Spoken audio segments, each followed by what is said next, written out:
Hello friends. Okay, so today I want to talk a little bit about some texture and creating texture and updos that go well with texture. So something that I see a lot now are like really beautiful texturized updos. And I think one thing that we need to remember is that a lot of those updos, I would say most of those updos are all in the prep. So I have went through this lovely mannequin here and I have curled her whole head with a 1-inch curling iron. So you can see there's a lot of texture going on in here. She's got a lot of movement. And I went through section by section and just made sure we had a lot of curls. And after each section, I use a texture spray. The one I'm using today is Play Dirty by Sexy Hair. And I am working this through all of it.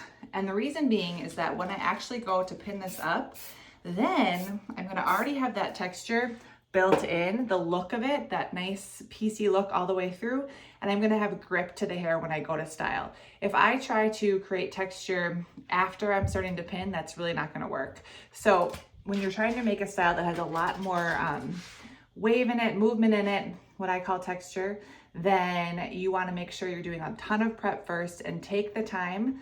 Like majority of your time doing the updo should be the prep and curling piece by piece, because then when you actually go to do the style, all the hard work is done and now you just get to arrange it in the beautiful way that you want the updo to be.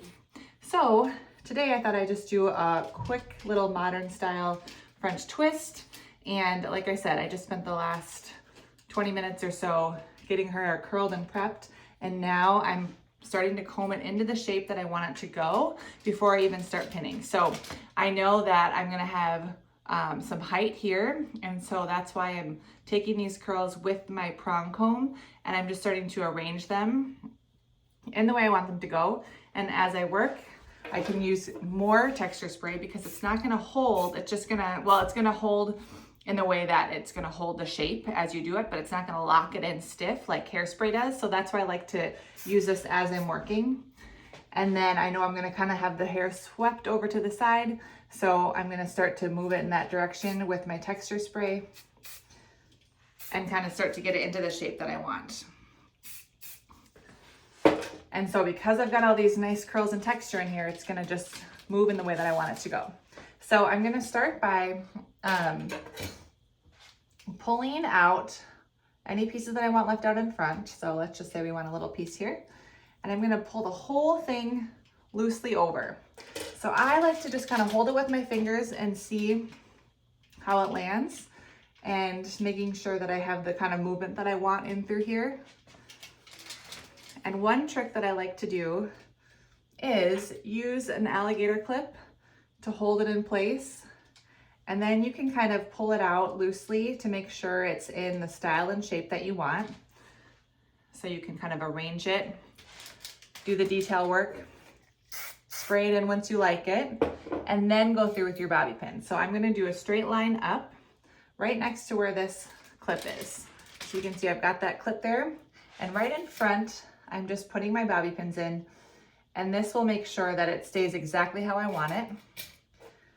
So we're going up with the first about 3 to hold it all in. And then I'm gonna go down with 1 just to kind of lock that in. And so now I can remove this. You can see I've got it all pulled to the side in the way that I want. Checking the top to make sure I've got kind of the lift that I want here, and fixing that if I need to. And then I've got this piece out in front. And now I can start to pull in the rest of it. So we've got the one side up, and you can see I've got kind of a heavier section on this side. So I'm gonna pull it up the bottom first, and then I'm gonna swoop the side over. Now I want to just reiterate again that this really only works if you've prepped the hair. So she's got curls all the way through. That creates a lot of depth, a lot of movement, a lot of that texture, and it gives my bobby pin something to grip to. So I'm just gonna roll this up and pin the bottom. So I'm pinning this into the bobby pin roll that I already made, and I'm bringing this up kind of loosely, but I'm locking it in a lot because I need to make sure the bottom stays. So I'm just turning these pins into themselves. So I'm pushing them into the head and then turning them so they go flat, and that locks the bottom in. And you want to make sure this is all swept up off the nape. And then lastly, we're going to swoop this over. So let me just come to this side. You can see she's looking cute from that side. You want to make sure again that the top is arranged before you swoop the side over. So I'm just going to kind of piece this through using my fingers and my comb. And if you need to add any more curls or texture in here, you can. I probably would. I would like a little more movement in here, but for sake of time, I'm just gonna keep going. So I'm gonna hold this in with my comb just to make sure it's exactly how I want it.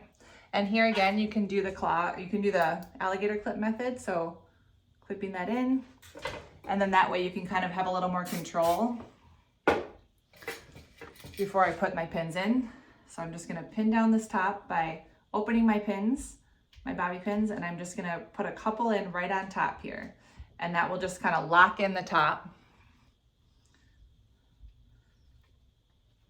And then hairspray it. And then we'll remove that. So we have the top locked in, and now I'm gonna swoop this over. So I'm gathering it up, and again, this really only works because I've already created the texture. And you can see I'm bringing it around, kind of arranging it, and it's all moving in one go because of the texture that's in there and all that prep work. So by using my fingers, pulling it around and twisting it in to the spot that I put all those bobby pins in before. So, get my bobby pins way down here. I'm just holding it in with my finger, and I'm gonna start to pin, and that will start to give me the kind of locking it in where I want it to go. Give me the grip that I need. And once I've got a few in, enough for it to stay, then I'm gonna use my texture spray as kind of a working spray. So I'm texture spraying it, so I know it's in, it's not totally solid yet. So the texture spray is gonna help me just continue to make sure it holds while I kind of work out the details. So now I just want to come through and put more bobby pins in on this side. So I'm just pushing it toward the scalp and then pushing it flat against the scalp. And I have a lot of bobby pins in here already, if you remember that row that we made first for the foundation. So I'm going into that. And then you just want to tuck in any loose ends that you have, or leave them out if you like that. But you can see that this is a little loose here, so I want to pull in a few more. I'll do a few more pins over on this side. So I'm just taking my pin. I'm gonna just kind of grab at the pieces that I know are a little bit loose, and I'm just gripping it a little bit and then pushing it down in. And the reason that these stay okay is because you have a lot of texture spray and grip in there already, so it's sticking to itself. And you can see a little bit of the tip of the bobby pin. I just use other hair to pull that over. Anytime you're doing something like this that involves not as a firm foundation as you would if you didn't have so much texture that you're working with, and you're not building a really, really strong base, but you're kind of using the texture to create the updo. I always like to make sure she shakes her head a lot and nothing falls out, because the risk that I see in a lot of these updos that are really light and wispy is that they don't have a solid base and they're gonna fall out. And if you're working with brides, you need to make sure that everything that you're doing is really secure, because they need it to last the whole day. So just make sure she shakes her head a little bit, and then you can go ahead and add any more bobby pins in there that you need. And then when you're all done, you can finish with hairspray, just to make sure that it's really locked in. And I mean, this is a little bit much, but you get the gist, right? But you can see we just have a really texturized kind of modern French twist. It's really simple, and I would never do this if I didn't do all the prep work, because it will slip right out and it's not going to do what you want to do. So I just want to emphasize, if I was doing this on a real person, I probably would have spent about 20 to 30 minutes doing all the prep, and then about 10 minutes pulling this up and finishing. So make sure you take the time to do the prep, and then your updos will go a lot smoother and a lot easier. Thanks for joining me. If you have any questions, drop it in the comments. I also have some more freebies, training, updo masterclasses at updocollective.com, so join me there. And if you really like this, you can like and subscribe, share with a friend, and I'll see you next week.